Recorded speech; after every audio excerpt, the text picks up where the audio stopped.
ሰላም ሰላም እንዴት ናችሁ? በዛሬው ዕለት ደግሞ ስለ አይን ነው የምናወራው። ለአይን መፍትሄ አይን የማቃጠል ስሜት፣ አይናችን ውስጥ ቆሻሻ ሲገባ የመለብለብ ስሜት፣ እንዲሁም ደግሞ አይናችን በሆነ አደጋ ቢገጭብን አይናችን የመቅላት ነገር ሲኖር ለዚህ በቤታችን ውስጥ ከሚገኝ ኩሽና ውስጥ ከሚገኝ ወይም ደግሞ ኪችናችን ውስጥ ከሚገኝ መፍትሄ ነው ይዤላችሁ የመጣሁት። ስለዚህ በዛሬው ዕለት እንደዚህ አይነት ችግር ለሚያጋጥማችሁ ሰዎች፣ ለልጆች፣ ለህፃናት እንዲሁም ደግሞ በጣም ለአይን ጨረር የበዛበት አካባቢ ስራ የሚሰራ ሰው ለምሳሌ የብረት ሰራተኛ ሊሆን ይችላል፣ ወይም ደግሞ አቧራ ቦታ የሚሰራ ሰው ሊሆን ይችላል፣ ወይም ደግሞ ህፃናት ሲጋጩ አይናቸው የማበጥ የመቅላት ነገር ሲኖር ለዚህ መፍትሄ የሚሆነው ድንች ነው። ስለዚህ ድንችን እንዴት መጠቀም እንችላለን?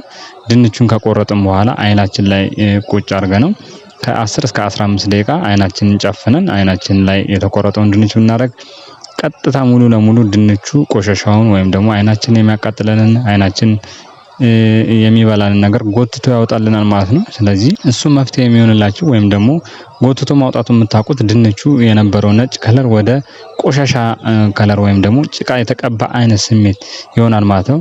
ከሱ በተጨማሪ ደግሞ አይናችን ጽድት የማለትና ያ ህመሙ ወደ ይወገድልናል ማለት ነው። በጣም ቀላልና በቤታችሁ የምታገኙት እና መፍትሄው ደግሞ እጅግ ከፍ ያለና የተለያየ ወጪ ከማውጣት በቀላሉ ይሄንን ብትጠቀሙበት መፍትሄውን ማግኘት ትችላላችሁ ማለት ነው። አሊያ ደግሞ በህክምና ቦታዎች ወይም ደግሞ በፋርማሲ በመሄድ የምታወጡትን ወጪ ይቆጥብላችኋል ማለት ነው። እኔ እንደዚህ ቀለል ያሉ መፍትሄዎችን የማቀርብበት የዩቲዩብ ቻናሌ ነው። ለሚያስፈልጋቸው ሰዎች ሼር በማድረግ እንደሚያስፈልጋቸው ሰዎች በማጋራት እኔን ሰብስክራይብ በማድረግ የሚያስፈልጋችሁን ነገር ደግሞ እኔ ያልሰራሁት ቪዲዮ ካለ በኮሜንት አሳውቁኝ። እኔ ቀለል ያሉ መፍትሄዎችን የማቀርብበት ለተፈጥሯዊ የሆነ ለጤና ጠቃሚ የሆነ የማቀርብበት የዩቲዩብ ቻናል ስለሆነ ሰብስክራይብ ማድረጋችሁ እንዳረሱ። በሌላ መፍትሄ እስክንገናኝ ድረስ ሰላም ሁኑ። ባይ ባይ ቻው።